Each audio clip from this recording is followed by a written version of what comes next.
yo haría un análisis en 2 o 3 sentidos fundamentales. Sí. El primero de los sentidos es el sentido político-social.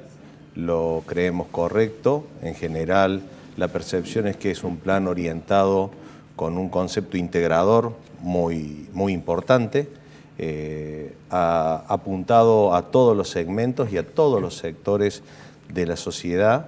Cuando hablamos a todos los segmentos y a todos los sectores, el plan específicamente plantea también las cuestiones de las minorías y demás, así que desde ese punto de vista cumple con un objetivo social, político importante. Y desde el punto de vista urbanístico, plantea en algunos puntos la posibilidad de la creación de viviendas en entornos consolidados. Eso sí. es interesante. Sí. ¿Por qué? Porque eso evita el tradicional gueto de un desarrollo de este tipo. O sea, grandes extensiones de tierra donde se desarrollaba un determinado proyecto. Pero muy alejado de todo. Muy alejado de todo y que configuraba un único perfil social. Claro. Eso no contribuía a lo que necesitamos en realidad, que es un entramado social fuerte. O sea que desde el punto de vista político y desde el punto de vista social es muy interesante el planteo. Desde el punto de vista de los desarrollistas, en general, no son muchas las opciones que existen. Quedan por construir 44.000 unidades, veremos cómo se instrumentan. En una primera lectura hay alrededor de 4.000 viviendas que podrían ingresar dentro de este esquema. En este punto es cuando puede entrar alguna duda. Cuando hablamos de que la forma de calcular la financiación va a ser a través de este nuevo sistema, que es el hogar, o .ar, veremos cómo se termina denominando efectivamente. Así es, por la variación salarial. Exacto. El punto más importante a definir ahí es cómo va a ser el repago de este crédito. ¿Por qué? Claro. Porque siempre tenemos un desenganche entre lo que es el costo de la construcción y su evolución y el pago de esta financiación. Entonces, si se produce un desenganche, o el Estado va a tener que acudir subsidiando la diferencia de cuota para poder hacer frente, porque no se puede construir aquello que no tiene los recursos necesarios para hacerlo, ni los flujos necesarios para hacerlo. Así que ese es el punto que seguramente en los próximos días será un signo de interrogación. Me imagino, Martín, que ustedes también comparten, como él dijo, políticamente y socialmente es válido. Ahora, ¿por qué la clase media tiene tantos problemas para acceder a la vivienda? Y en este caso, como bien señalaba Pablo, el repago de esa unidad. Bien, creo que como coincido lo que dice acá Pablo, es muy bueno a nivel social, es muy alentador lo que está sucediendo, pero no va a dejar, mencionaron 44.000 viviendas, ¿no? Sí, nuevas. Nuevas. Es más, 300.000 son refacciones, ampliaciones. Correcto. Ahora, el déficit habitacional es 3.800.000 viviendas en el país. Último dato comentado por la ministra de Vivienda, María Eugenia Bielsa. Esto es casi un poco más del 1%. 44.000 viviendas es el 0,01%. Sí. Entonces, ¿qué te quiero decir, Juan? Seguimos generando, lamentablemente, muchas falsas expectativas que durante décadas no se cumplen. A ver, 44.000 viviendas para el país. Para Córdoba sería 4.400 si hacemos un 10%. Es muy, a ver, no conozco personas que hoy uno se esté conversando y no digan, qué buenos esos créditos. Entonces volvemos a generar expectativas que son muy buenas, pero es espasmódico. No solucionamos el verdadero problema del déficit habitacional que durante décadas lo venimos arrastrando. Y Martín, como integrante de la Cámara, ¿ustedes verían entonces o entenderían de que el gobierno debería avanzar en algún plan de estímulo para generar viviendas tipo desgravación impositiva, créditos subsidiados, etcétera, para quienes construyen? Te lo divido en dos. Por un lado está perfecto subsidio a la clase baja que no puede acceder a la vivienda, pero como bien marcaste antes, la clase alta siempre estuvo atendida. Sí, la clase media siempre desprotegida. Sí. Acá la única manera que creo, a mi criterio, seguramente hay otras, no la veo, es incentivar al capital privado que está fuera del circuito y que está escondido, porque el capital por definición es cobarde, ¿no? Sí. Al capital le pegas, más se esconde, no va a salir. Es incentivar ese capital que está guardado, que está escondido, a que se vuelque a la construcción de inmuebles. pero no como se hizo en su momento con los CEDIN, que era lo que tenía escritura. Porque ¿qué tenemos que solucionar en este país? El tremendo desempleo que vamos a tener terminando esta pandemia. Bien. La construcción que viene a solucionar ese desempleo porque toma mucha mano de obra no tan capacitada. Sí. No, además lo que genera entre todos los sectores económicos la construcción de por sí. Es decir, que ustedes no solamente están apuntando a lo que tiene que ver con las empresas, sino a la posibilidad de que los fondos que tienen los argentinos, ya sea en el colchón, en una caja de seguridad, ingresen en algún tipo de fondos que financien a su vez la construcción de vivienda, Pablo. Sí, ¿Entiendo así? Efectivamente. Creemos que uno de los grandes errores del plan anterior del sistema UBA estuvo básicamente en el hecho, como planteó Martín, que se podía acceder a él si había escritura. Entonces, básicamente actuó incentivando la demanda y no aumentando la oferta. Como consecuencia de eso, éramos muchos los que queríamos una vivienda. Se produjo un incremento de valores no acordes a la realidad. Bien. Y además tuvo otro efecto, que nosotros lo hemos hablado en el gobierno anterior también, que aquellos fondos por la venta de una propiedad que tenía escritura no volvían al circuito de la construcción, se retiraban.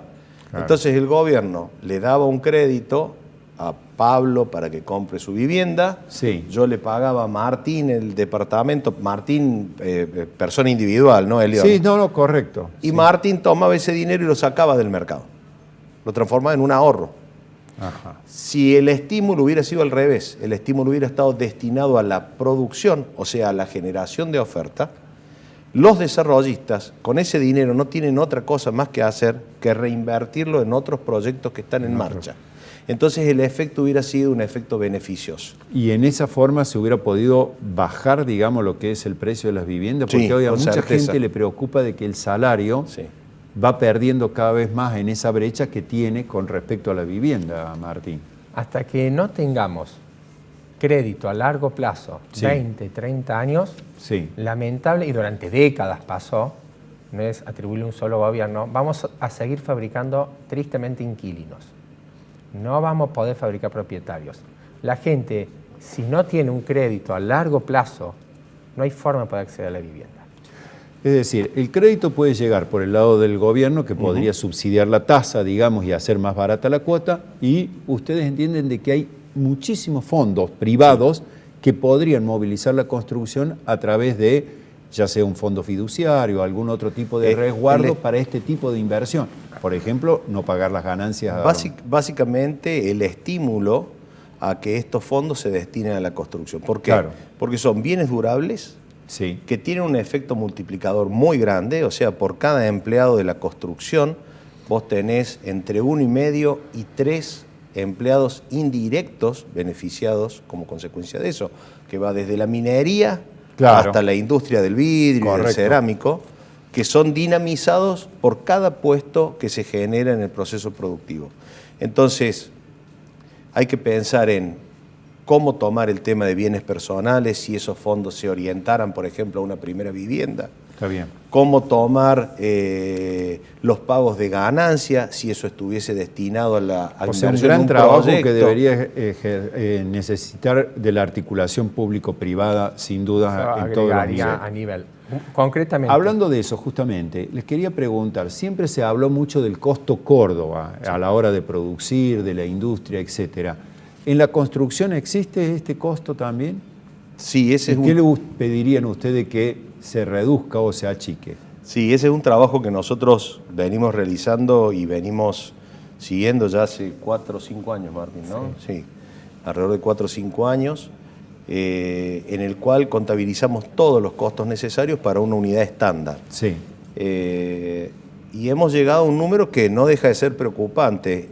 Dependiendo del segmento económico al cual esté destinado, los costos no productivos indirectos representan entre el 16 y el 19% del precio final de la unidad habitacional. O sea que 1 de cada 5 pesos que cuesta una vivienda, casi 1 de cada 5 pesos, va a este tipo de costos que nada tienen que ver con la construcción ni siquiera el terreno. Estos costos requieren de parte de la sociedad y de todos los actores de la construcción Sí. un replanteo real de qué es lo que queremos hacer. ¿Por qué? Porque parte de estos costos los representa el gobierno con tasas, impuestos a los sellos, derechos de construcción, derechos de demolición, derechos de estacionamiento, tramitaciones, etcétera. tramitaciones y demás. Y por otra parte, tenemos que trabajar en conjunto con, y a veces los amigos de otras cámaras y colegios se enojan, con lo que son los costos de colegiación, lo que son los costos de registración, Ajá. que todos tienen impactos importantes y forman parte de ese 19%. Nuestro sector en particular es un sector que es muy dinámico desde el punto de vista del precio en función de la competencia, cuando tiene un montón de componentes que no están abiertos a la competencia, claro, y por lo tanto constituyen precios y costos fijos. Bueno, la Cámara tuvo una videoconferencia con Daniel Rey, que es el secretario de Desarrollo Urbano de la Municipalidad, que prometió agilizar mucho de esas tramitaciones que significan, me imagino, parte de ese costo de ese casi 20% con respecto al final. Pero me imagino que pese a todos esos inconvenientes siguen con proyectos. Al principio de año, Grupo de León había anunciado que tenía 5 grandes proyectos para Córdoba. ¿Cómo está hoy la situación en función de lo que ha sucedido con la economía y, por supuesto, con la cuarentena? Bien. Agregaría una cosa Sí, más te escucho. y te quiero decir si no somos optimistas nosotros, en cada emprendimiento nuestro no podremos trabajar. El optimismo, porque, a ver, cada emprendimiento son 2, 3, 4, 5 años o más. Es un valor intangible, por lo que veo el Pero optimismo. somos optimistas hoy con un riesgo calculado, ¿está bien? Porque hay que calcularlo. ¿Y a dónde veo el optimismo? ¿A dónde veo el optimismo? Se ha puesto muy barato construir, estamos a valor del 2004. Entonces, si el gobierno... En dólares. En dólares. Correcto. Y lo que dije, que hay muchísimos dólares escondidos Sí. con miedos. Sí, por supuesto. Si el gobierno nacional articula provincial y municipal vía blanqueo, vía todo lo que haga falta, y motiva que ese capital privado, y no solamente emita con subsidios, Claro. se vuelque a la bien. construcción, solucionamos el desempleo, solucionamos vivienda, y el que compra hace patria. Porque no estamos especulando con un bono.